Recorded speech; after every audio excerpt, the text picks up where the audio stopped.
Good evening, everybody. It's a fantastic evening. What a wonderful spring day that we had today. And we've got some great updates for you. I just wanted you to join with me tonight because, there's been a lot happening over the last few days, but we've been literally flying around the country and around the state for so many of these events, and it was time to catch everything up. And then today, this afternoon, a whole bunch of other things came about, and we thought, this is a perfect time.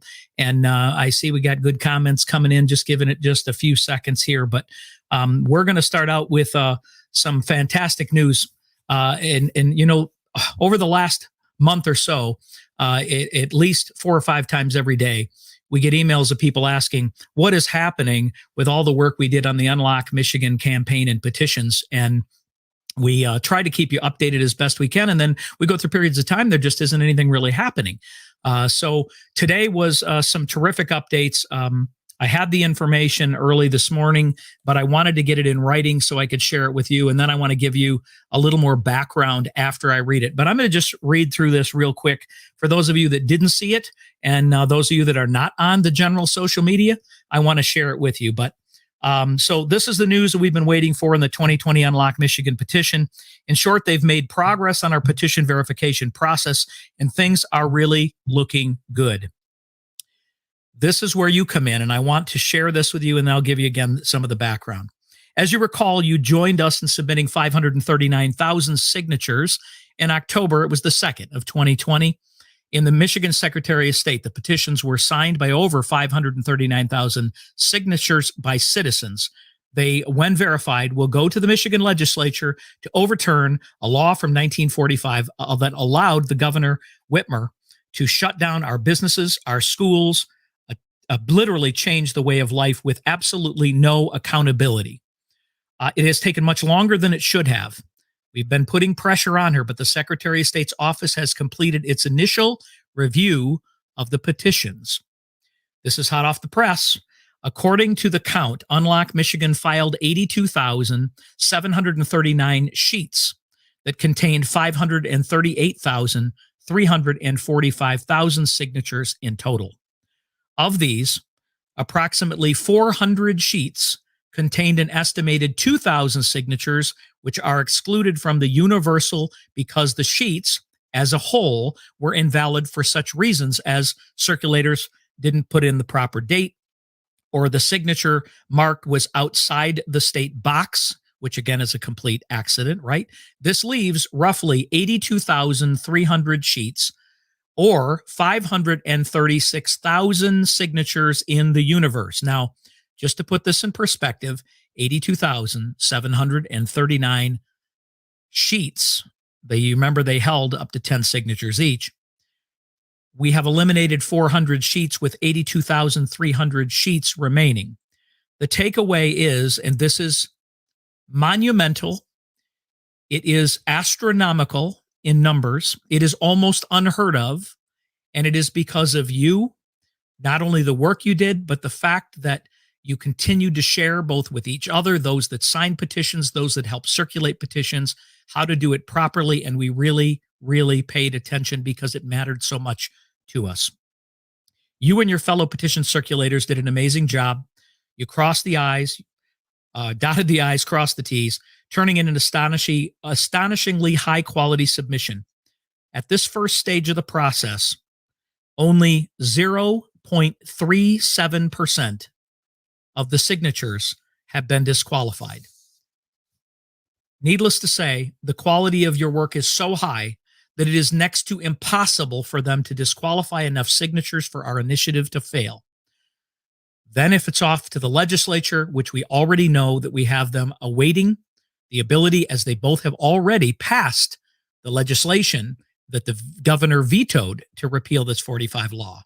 It's certainly one of the days that we've been waiting for, and kudos to all of you for this great news. What is expected next? We promise to keep you posted on any further developments. They have been watching, and this is from the Unlock Michigan campaign. As you know, the campaign and its legal process is completely separate from Stand Up Michigan as a whole. But we have been staying in contact with them all along. We've been waiting for some feedback. As you know, we've shared letters that we've sent to them. We have done petition and calls to action directly to her office. But more importantly, they have been putting pressure, specifically even from legislators, on what it is that needed to be done. So what we did, again, with 40,000 plus citizen circulators is we had a 99.4% positive successful rate in at least the way they were filled out. So the next step is they will randomly choose a signature or a page, maybe once every 500 or something, to just determine that, yes, we're getting quality signatures and whatever. Then they'll check every 3,000 or every 5,000 until they reach a point where it is so evident and so overwhelming that they have no choice but to approve the signatures. Now a little bit of the backstory, and everybody just keep commenting here. It's great to see it because it is, like Karen says here, so proud of all of us. It's exactly what we've said from through this whole process, is that this was because of all of you and what you did. We simply spread the word and shared information and gave you what was necessary in order to achieve it. But if you hadn't answered the call, we would not be where we are today. So this is why our group and movement across the entire state of Michigan is so powerful. So the backstory again is that once we go through this process and we're getting close, is we weren't sure what the tactic might be of the Secretary of State or the Attorney General, as we know what it is they stand for. It isn't the rule of law. It isn't what's right and wrong. It isn't what you as citizens did or didn't do. It would be to try and get the result that they seek. So our important process was to see if they would start the process and what that would look like. Our fear was they were going to try some legal maneuver, try something about the circulators. Remember the guy that was a setup? We figured they might come back and say, we want to discredit all these circulators that did X because we think it was illegal. And none of that happened. Instead, they actually have already said these sheets are verified as sheets. Now we have to verify signatures on the sheets.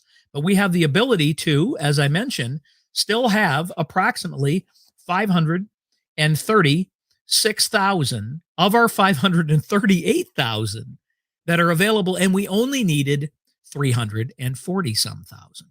So we are still having the place where 1 out of every 3 signatures can be bad, not 1 out of 500, and we still reach our goal. So this is fantastic news. It's a step in the right direction, and we are going to have one giant celebration when this is done because, again, it's not about where we are today or the new weaponizing, which we're going to talk about in a minute, of the health department. It's a totally different animal than the 200 executive orders that were able to do things they cannot do today. Many, many of those things they simply cannot do today. And those will make sure, again, that no Republican or Democrat or any politician, governor, will be able to unilaterally have the authority over everyone and your lives.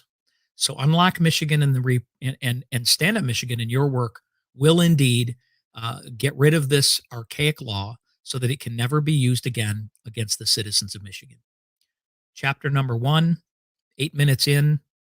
That's fantastic news. And I thank every single one of you. I want you to share this with everybody on your social media platforms, because literally over 500,000 people out there participated and are wondering the same thing. So that's number 1. So let's move from that into number 2 piece of great news. And that is that Marlena is free. She is out of jail and she is home. That is incredible news. The pressure that was put on certainly had an effect. But more importantly, of course, she did have to pay a fine of $7,500. She also had to pay $7,500 additional dollars that was done, I believe, in the form of a bond in order to get out. Our understanding right now is that she is, at least for today, having to keep her restaurant closed. What maneuvers and legal actions are taken immediately to, again, allow her the ability to open while maybe a court is actually hearing what her motions are or negotiating for the fact, because look, all restaurants have the ability to be open. She paid the fine. She had her restaurant closed to get out. What would be the reason that they would continue to leave her restaurant closed? There is not a legal one, and so it is a it's a it's a testament, obviously, to a resolve of a Polish immigrant who left communism, and she came to America to seek the American dream. She did that believing that she was in a free society, a society that said if you work hard and you put in the work and you own your own property, which, as you probably know, in most communist countries, you don't own the property. You might have a right to conduct business, but in a lot of these communist countries, you can't own property. They still control property. It was her understanding that if she controlled her own property, that she could establish her own hours, that she could determine, other than square footage capacity seating limits overall, that she had the ability to operate her restaurant as she saw fit, and people would choose to come or go as they saw fit, even during a pandemic, because she read and probably knows more than many, many of us natural born citizens what the Constitution says. The Constitution says that we have every right, and those rights do not go away during a pandemic. The Constitution protects our rights, our individual rights, and she was exercising those. And in her own mind, when she read the Constitution, it said her right to be able to pursue happiness and her right to pursue the American dream was not able to be illegally shut down by a health department when she was not violating, in her mind, her license. Her license said you're going to serve quality food. There were certain things that are within her licensing agreement, but it did not include what your people that came into your restaurant had to wear on their face. It did not include what it was and how far they needed to sit away from somebody, or how many family members could sit at a table, or how many tables could be in there, or the hours of operation, which, by the way, we can change from 10 o'clock to 11 o'clock to whatever it is the health department sees fit based on their view of when it is we pass viruses. We know the insanity that we have been a part of, but the restaurant industry and the restaurants, and obviously tens of thousands of other businesses besides restaurants, have closed up forever because we as a group of people did not stand together in large enough numbers to make them back down from these mandates and these ridiculous orders. We'd Stand Up Michigan talk to you in May, June, July, August, and September about the need to not follow these orders because all those executive orders were illegal after April 30th. And it turned out on October 2nd, the Supreme Court ruled, as we had stated, that they were illegal back to April 30th. So all of the things that you did and happened to your business and the loss of your income and the loss of your livelihood is absolutely on this governor's shoulders because she was acting illegally outside of the realm of her authority. And there is no law, understand, no law that can be created without the legislature. And the legislature was not having any input during this process. That is important to understand and to know. So as we talked about that, I'm just going to switch my little banner here. I want to make sure that all of you are fully aware of not only how great it is with Marlena, but where we stand right now today. So one of the things that I want to talk to you about now that we move into the next step here, and that is we need to make sure, of course, that you sign up for our email list because many of the contacts we have going forward are going to be here. And what I'm going to talk about at the end of this, of the stand-up counties, is going to be connecting you off of big tech for us to stay connected on a local and regional level so that we can work together to help with issues almost like Marlena's, but maybe it is to help actually recover in your community. So the great news is Marlena is free. She stood up more than most people certainly ever have. She stood up not for herself, but for all of us. And that obviously is a dramatic thing, right? It's a dramatic situation. And so let's move on to the negative because I'm going to sandwich that in between. And I'm going to talk a little bit about what the Senate did today. We have been asking for calls to action for the last couple of weeks in regard to the Senate's action, um, in regard to approving, or I should say, rejecting the DHHS new director, Elizabeth Hertel.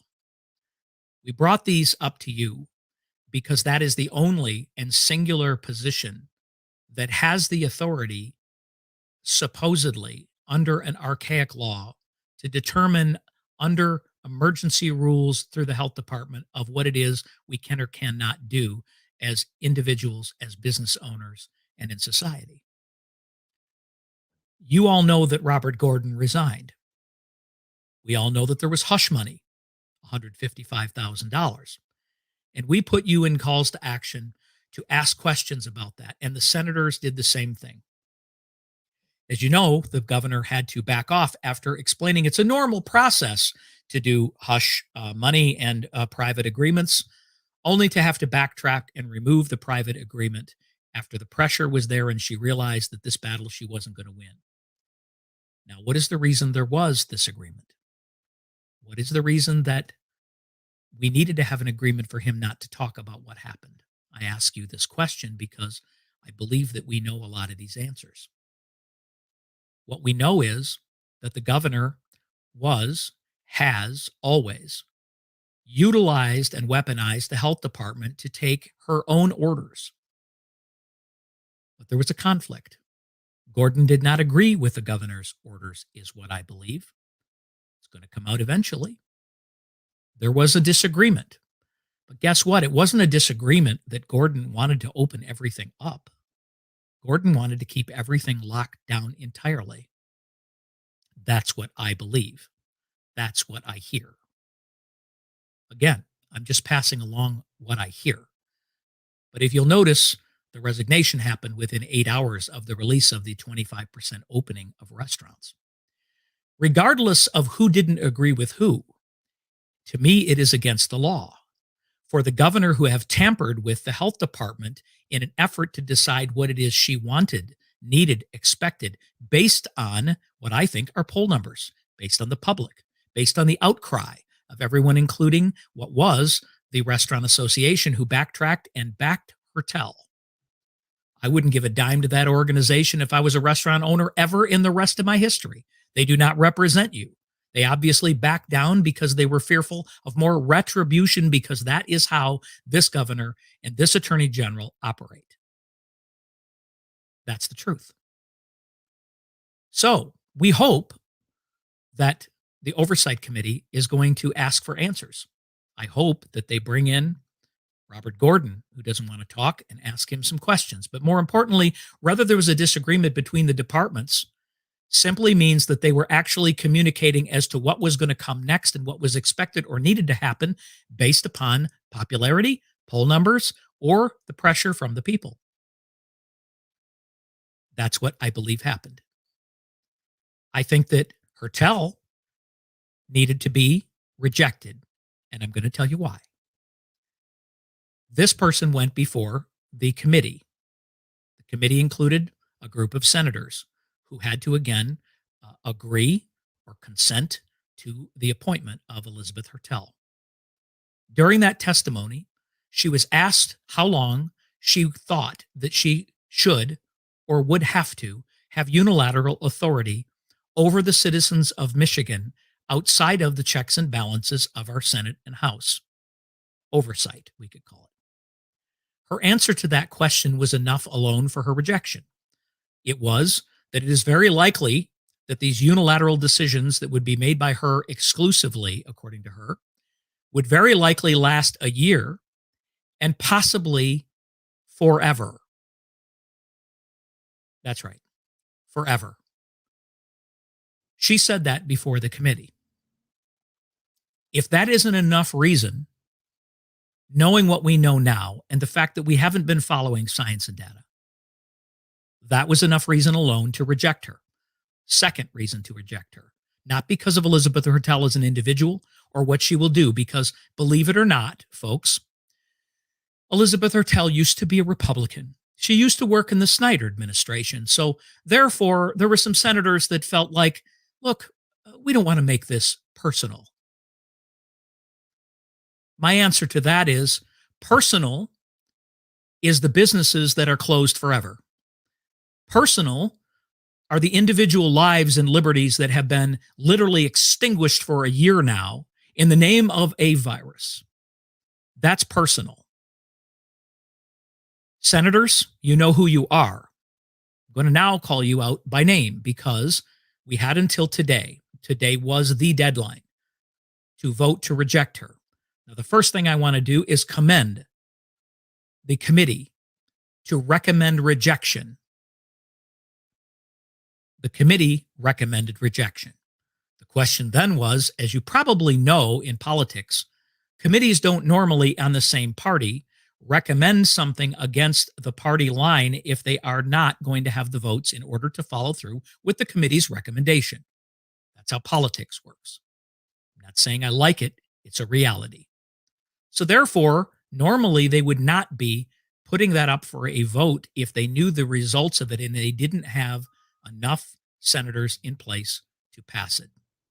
But this committee decided that it was strong enough, and the majority of the caucus members, the true Republicans who stood up, and when I say Republicans, conservative-minded individuals who happen to fall under a party banner that is a Republican name only, that is all that means. They stood tall. And 16 of them, or 15 of them, I don't know exactly the number, all but 4 of them in the Republican caucus voted to reject this nomination. But 4 senators that were Republicans, along with all the Democrats, because of course they stick together because they simply don't care. They don't care, obviously, about their individual constituents who have had their lives ruined and the people who haven't been able to get treatments and the people who have had their kids not be able to learn in person and the people whose businesses are closed forever.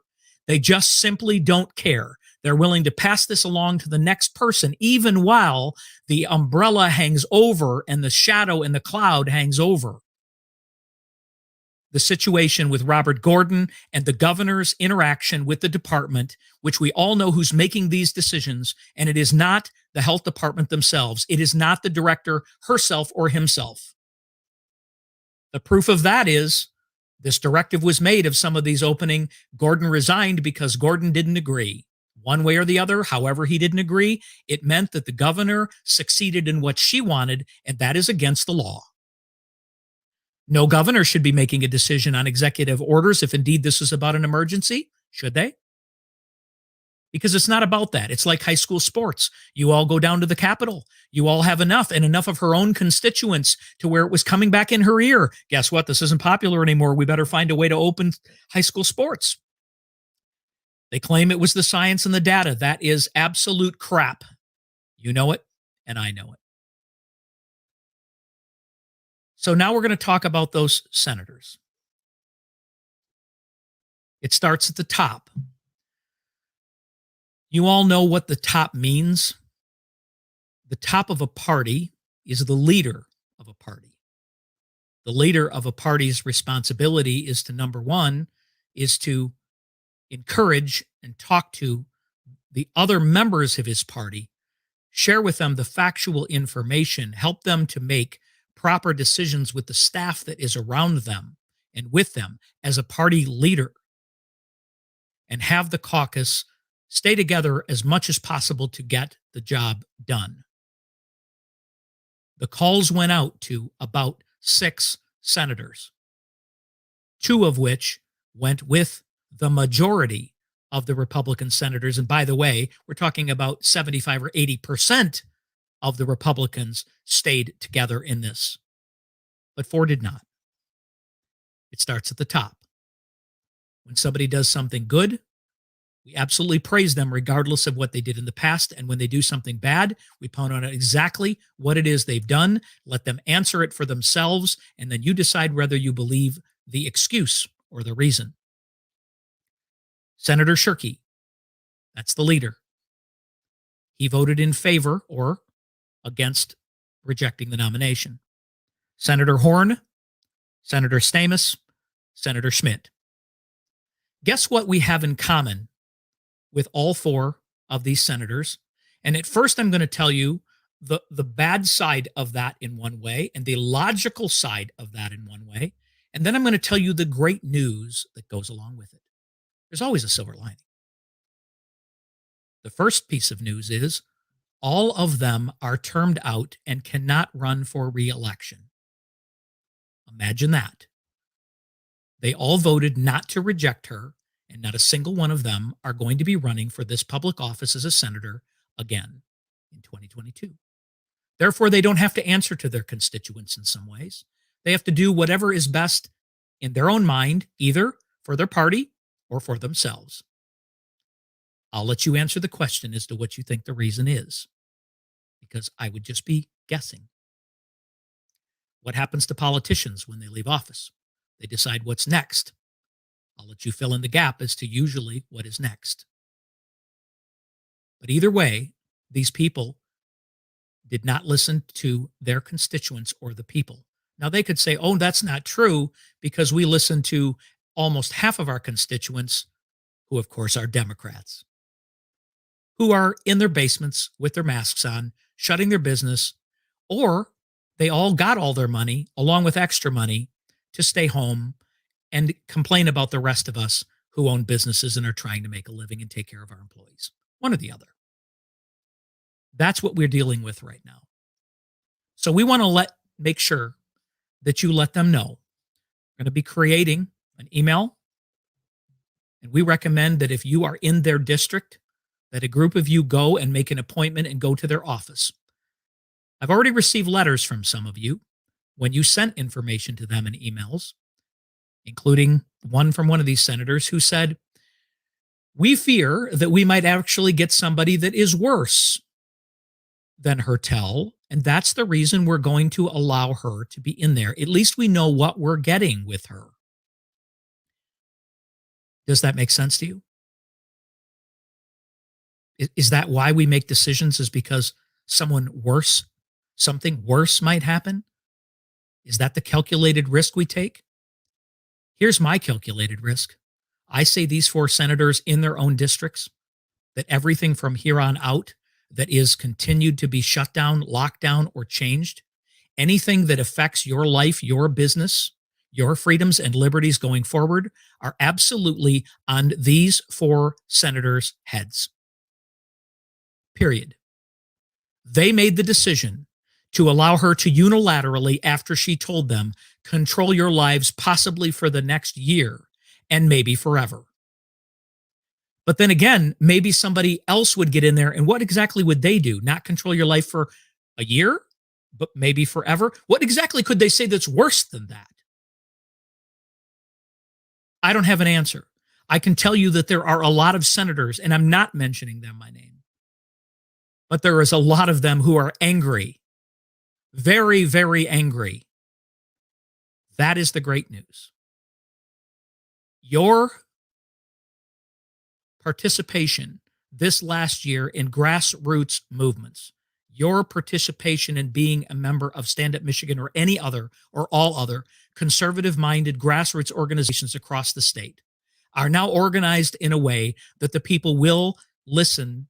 They will speak loud with one large voice, and the majority of those that are running for election are bolder than they ever have been before.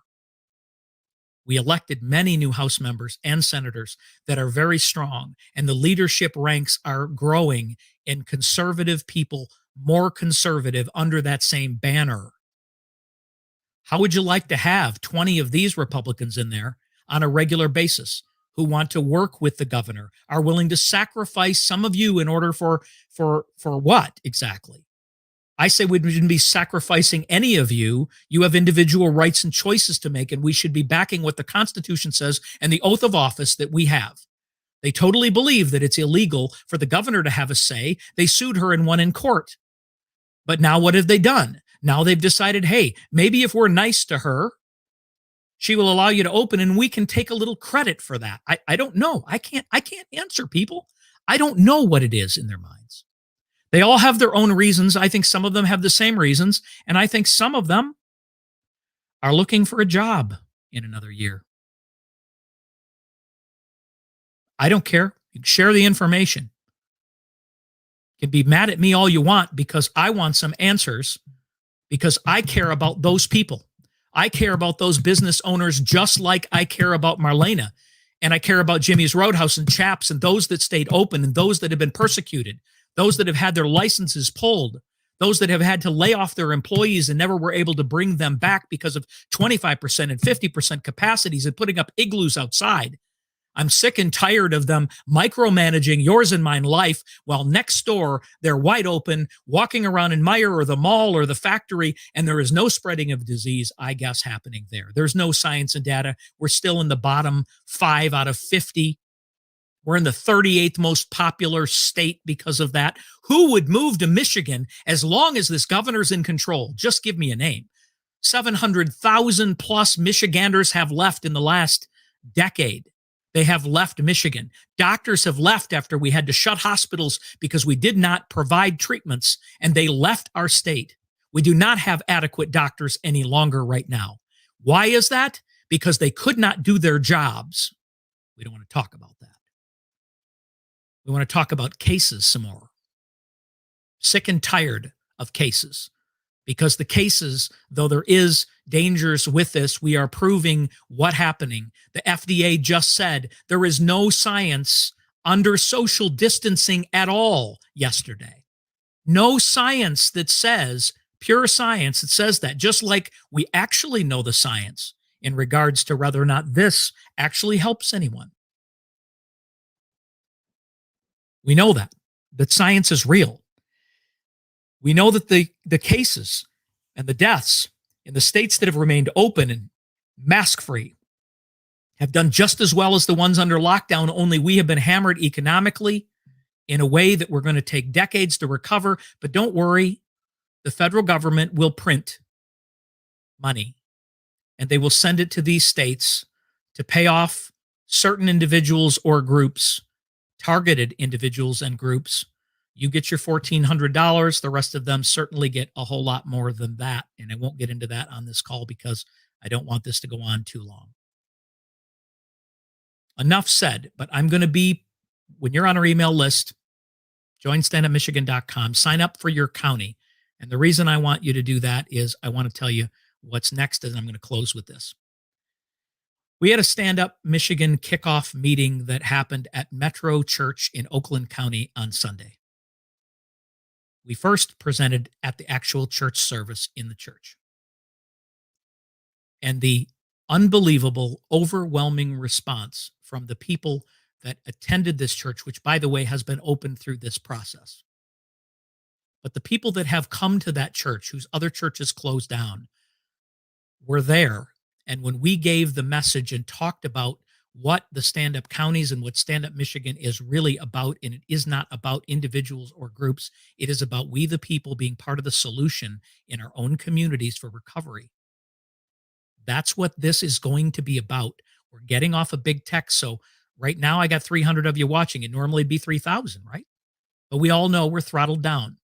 What I'm saying is I need you to share this information and sign up for the emails, and I need you to watch and share the emails and get others to sign up. But once you sign up for the counties, we're going to get a hold of you by region and county when we're holding meetings in your area, or there are meetings being held whether we're attending or not. We've created a Stand-Up Counties guidebook to help you. We're looking for leaders that would like to and are willing to be involved in your county leadership of a Stand-Up Michigan chapter, not to spread our word, but to help your community and your other movements or your groups of people come together to make a difference in your community. That's how we're going to change Michigan. That's how we're going to recover quickly. And that is the plan. And the amazing thing is the affirmation that took place in this church tells us that this is a God thing.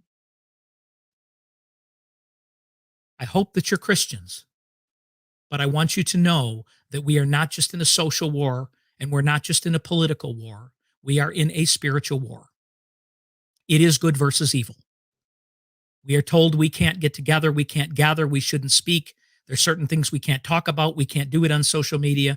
Therefore, we go back to the way we did things before. We go back to our local churches and synagogues, and we meet with faith-based people because they normally have been for decades regardless of where you sit in your life currently, understand who was it? Catholic Human Services, what they do. They helped women. They did the food pantries. That's who usually took care of their communities. And we believed that during these lockdowns that the church would stay open, remain open because they had every right to do so, and that they would provide the solutions for those lonely people, the lock-ins, that they would supply the connection to the people in their community and provide a place for people to come together, speak together, worship together, pray together for our nation, for your community, and be the solution. Support those businesses that were open. That's what we believed, but it simply didn't happen. I'm sharing with you a little bit of what we shared with that church, but it is recognized by them. It's recognized by the leadership. And those that have stood and stand tall today, those that have awakened, we call it a great awakening because there are a lot of churches and faith-based people who are now realizing that the fear is being removed. The anger is there, but more importantly is, look, we got to get by this. We have to recover. We have to move on. And this group of people in this church responded. And our afternoon session was then the kickoff of the Oakland County meeting, which happened at the same church. And we had probably 175 people maybe there for the very first meeting in Oakland County. And we had probably 250 or so maybe in the service. What I'm saying is that it was powerful. It is powerful. And what I'm asking you is if you belong to a church or an organization who has a large capacity, especially a faith-based place, because guess what? Freedom of religion and freedom of assembly are allowed under our Constitution. And it's where we need to meet in vast numbers and grow our numbers. And then from there, we're activated together. That's what we're going to do across this entire state of Michigan, and we're doing it consecutively, but we're going to do it one community in one county at a time. So what I'm asking you tonight is talk to your pastors, talk to your leadership. If you belong to a large organized church or a group of smaller churches that are saying, hey, we would like you to come and tell the story. We would like us to be able to be a part of under an umbrella. And the difference is when you go up underneath a member like of a Stand Up Michigan, you're doing things in your community and you don't have to do them with this church and that church or this organization. You do them under the name of our three pillars. What are what? The sacred values, the citizen rights, the constitutional freedoms that almost all Americans believe in, which means we can reach those people that normally are not yet under our umbrella. They don't know where to go for truthful information. They don't know how they can help. And it has nothing to do with who or how they voted in November. It has to do with what we're going to do in your community to help your community become a better place. We're also going to put pressure on school boards. If they don't open up, we're going to have large numbers and Stand Up Michigan shirts and hats that are going to show up at those school board meetings and demand that they open up. Or we're going to remove kids from school. We're going to start smaller schools. We're going to do whatever it takes to get their attention and realize that our kids have a right not only to an education, but you parents, you have a right to go to your job and not have the responsibility in addition to that, to have to make sure that your kids are learning at the same time, because it simply isn't happening, especially with the poor, especially with the people who don't have that oversight or don't have the ability for the person to help them in their home. That is a problem. And those are the schools that have remained closed in a lot of ways. We're going to help your community and businesses that stay open and activate you to make a difference there. All of this will be told in your county meetings. And if you would go to the Stand Up Michigan website, standupmichigan.com, sign up for the Stand Up Counties link. You will put in your information, your email, your phone number, your address, so we can identify you by county. In addition to that, we are going to potentially be beginning once your county is activated, both an email and texting campaign, but this would only be for your region or county. You won't be getting it for 83 counties. It might be your region if you're in a rural area. It might be in a section of a county if indeed it is there. But you would be getting relevant information on activities, calls to action, whatever it might be, so that we can stay connected off of big tech. It's important that we work together. It's important that we gather together. It's important we do things the way they used to do, which what? They met in places like bars and taverns and synagogues and churches. They met in people's homes and had coffee. And all of those things have attempted to be taken away from all of us individually. And so I just want to tell you how much I appreciate all of you. What has happened up here has been fantastic. But what happened both in North and the Sheboygan and the Charlevoix County area, what has happened in the Metro Detroit and Oakland County area already is absolutely, I'm going to call it miraculous. I hope you believe in miracles because what's happening in Michigan is a miracle. We are gathering together and we are doing things that were never thought possible in a normal situation, let alone during the time of a pandemic. But on the other side of this, we're going to rise up leaders. We're going to educate leaders, offer resources to people. We're going to get people to run for these positions. If those school boards don't listen, those people need to be replaced.